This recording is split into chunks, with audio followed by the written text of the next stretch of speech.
नमस्कार विद्यार्थी मित्रांनो, अभ्यास मित्र परिवारामध्ये तुम्हा सर्वांचं स्वागत आहे. मित्रांनो, आज आपण 29 एप्रिल रोजीचा करंट अफेअर्स जे आहे ते अभ्यासणार आहोत. लेक्चर सुरू करण्यापूर्वी बघा मित्रांनो, आपण एक घटक पूर्व परीक्षा जी होणार आहे 1 जून रोजी, त्यासाठी 1 मंथ रिव्हिजन बॅच सुरू केलेली आहे. त्या बॅचचं नाव असणार आहे विजेता बॅच. एका महिन्याची बॅच आहे. फी फक्त 499 रुपये. ठीक आहे. या बॅचची यामध्ये तुम्हाला सर्व विषयाचे रेकॉर्डेड रिव्हिजन लेक्चर अवेलेबल करून दिलेले आहे. लाईव्ह लेक्चर जे आहे ते होणार आहे. आम्ही तुम्हाला या पुढच्या 30 दिवसांचं 2 तारखेपासून लेक्चर सुरू होणार आहे 31 तारखेपर्यंत. तर 30 दिवसांचं तुम्हाला एक टाइम टेबल जे ते देणार आहोत. कधी कोणत्या दिवशी कोणता सब्जेक्ट होणार आहे. ठीक आहे. त्याचबरोबर PYQ सेशन सुद्धा रेकॉर्डेड फॉर्म मध्ये उपलब्ध करून दिलेले आहे. सर्व आपला सिलेबस जो आहे तो कव्हर केला जाणार आहे या बॅच मध्ये. एका महिन्याचा कालावधी असेल, 499 फी असेल, रिव्हिजन बॅच असणार आहे. ठीक आहे. आपल्याला आपण जर बघितलं तर सर्व सिलेबसचं रिव्हिजन जे आहे या बॅच मध्ये तुमच्याकडून करून घेतलं जाणार आहे. त्याचबरोबर राज्यसेवा पूर्व परीक्षेसाठी विजयश्री बॅच आहे. जर तुम्हाला टेस्ट सिरीज प्लस नोट्स साठी बॅच पाहिजे असेल आणि जास्त कालावधी पाहिजे असेल एक 3 महिन्याचा, तर तुम्ही घटक पूर्व परीक्षेसाठी लक्ष बॅच नक्कीच जॉईन करू शकता. कंबाईन गटब आणि घटक परीक्षेसाठी म्हणजे नेक्स्ट इयर होणाऱ्या फाउंडेशन बॅच सुरू केलेली प्री मेन्स इंटरव्ह्यू साठी 2 ही बॅच तुम्ही जॉईन करू शकता.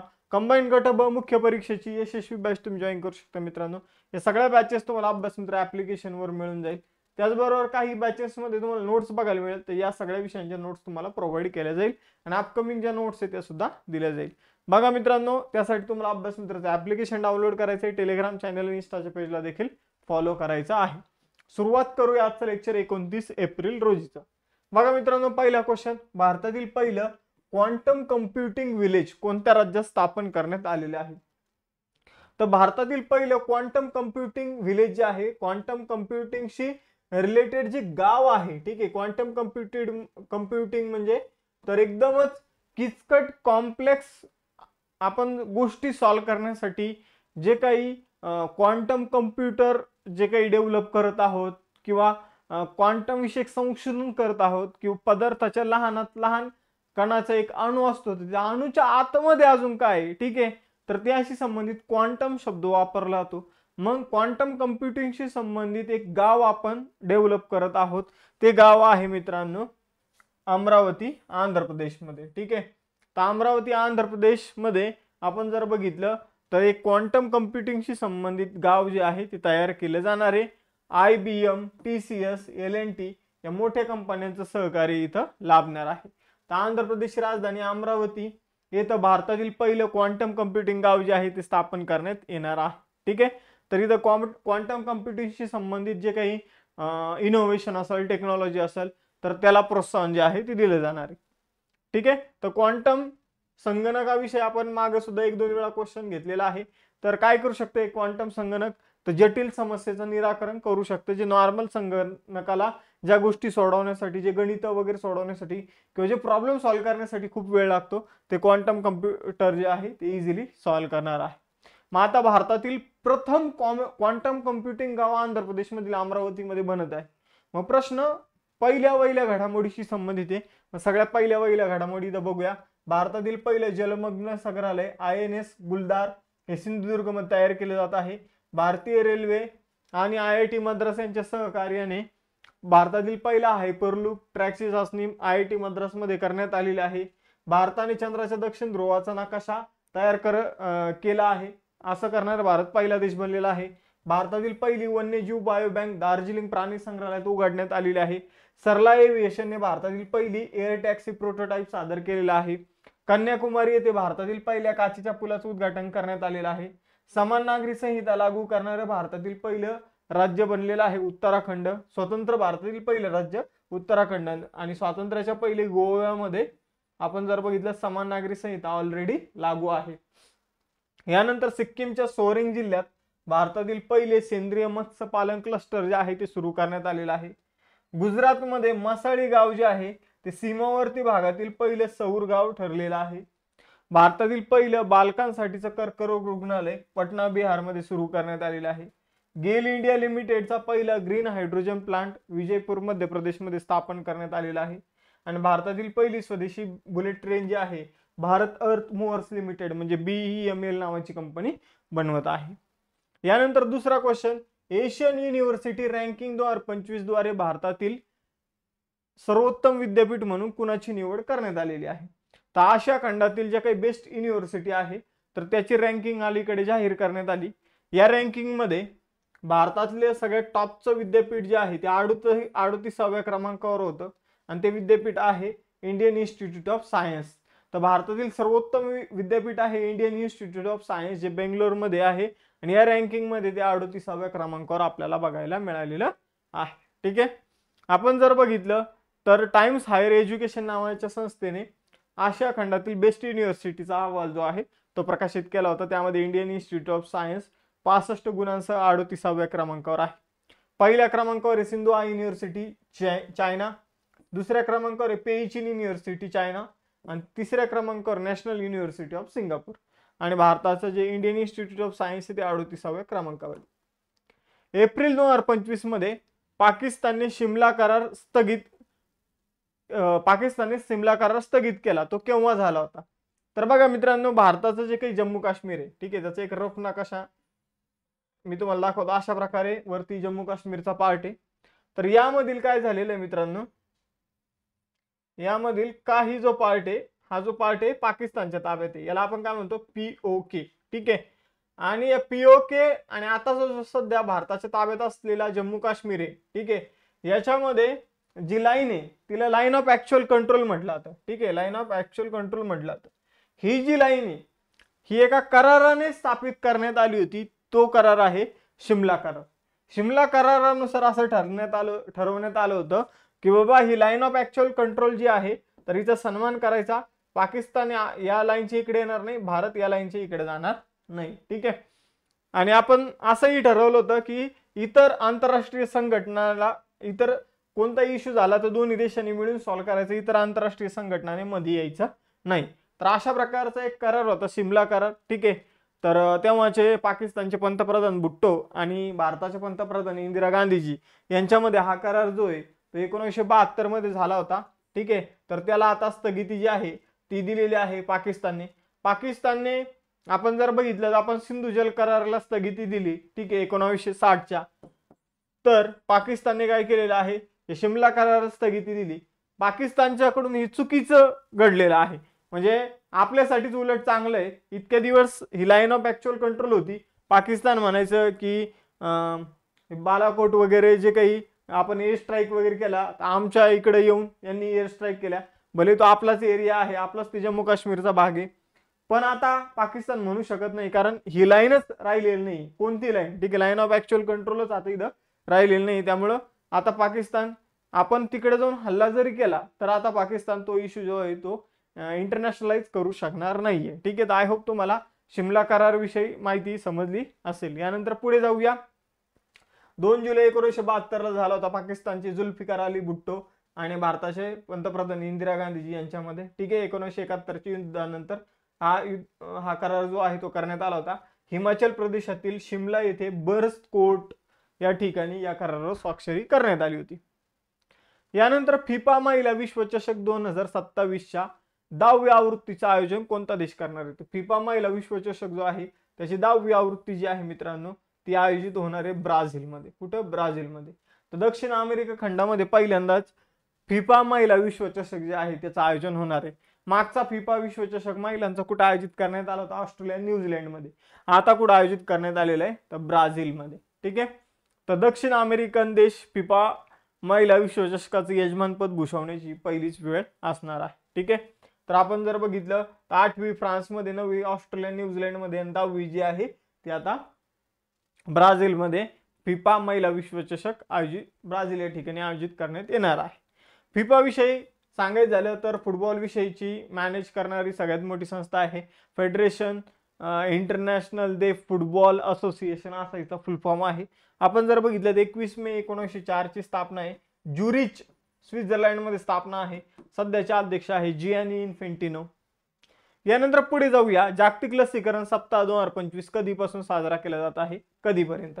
तर जागतिक लसीकरण सप्ताह जो आहे मित्रांनो तो 24 ते 30 एप्रिल या कालावधीमध्ये सेलिब्रेट केला जात आहे. ठीक आहे.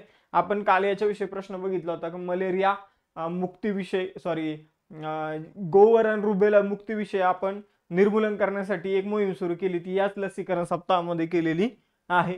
ठीक आहे. या लसीकरण सप्ताहाचा उद्देश काय आहे तर लसीकरणाचं महत्व लोकांना पटवून देणं आणि त्याचं महत्व अधोरेखित करणं. ठीक आहे. हा लसीकरण सप्ताह जो आहे 1974 मध्ये सुरू झाला होता आणि याची थीम आहे vaccination for all humanly possible. ठीक आहे. Vaccination for all is humanly possible, तर अशी या वर्षीची थीम आहे. यानंतर पुढे जाऊया. इम्पॉर्टंट क्वेश्चन आहे बघा. भारतातील 107वे राष्ट्रीय उद्यान सिमलीपाल याला अधिकृतपणे राष्ट्रीय उद्यानाचा दर्जा देण्यात आलेला आहे. हे कोणत्या राज्यात आहे तर सिमलीपाल राष्ट्रीय उद्यान जे आहे मित्रांनो हे ओडिशा राज्यातील राष्ट्रीय उद्यान असणार आहे.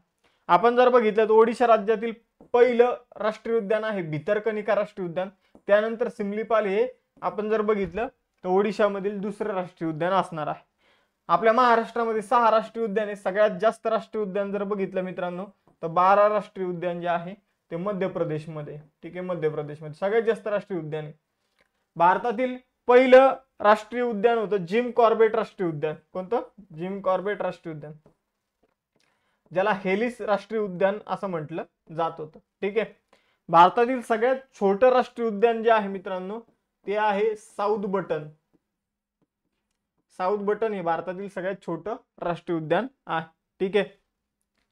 यानंतर अजून काही सांगायचं राहिलं का 107वं राष्ट्रीय उद्यान आहे. ठीक आहे. त्यानंतर जर बघितलं तर भारतातील ठीक आहे भारतातील आणि दक्षिण आशियातील सगळ्यात मोठं राष्ट्रीय उद्यान आहे हेमिस नॅशनल पार्क जे लडाखमध्ये आहे. तर भारतातील तरंगणार राष्ट्रीय उद्यान विचारलं तर केबुल लामजाव राष्ट्रीय उद्यान. ठीक आहे. तर हे लक्षात ठेवा. यानंतर 7वा क्वेश्चन एप्रिल 2025 मध्ये रिलायन्स इंडस्ट्री लिमिटेडचे कार्यकारी संचालक म्हणून कुणाची नियुक्ती करण्यात आली आहे तर रिलायन्स इंडस्ट्रीचे कार्यकारी संचालक जे आहे ते बनलेले आहे अनंत अंबानी. कोण बनलं? अनंत अंबानी. ठीक आहे.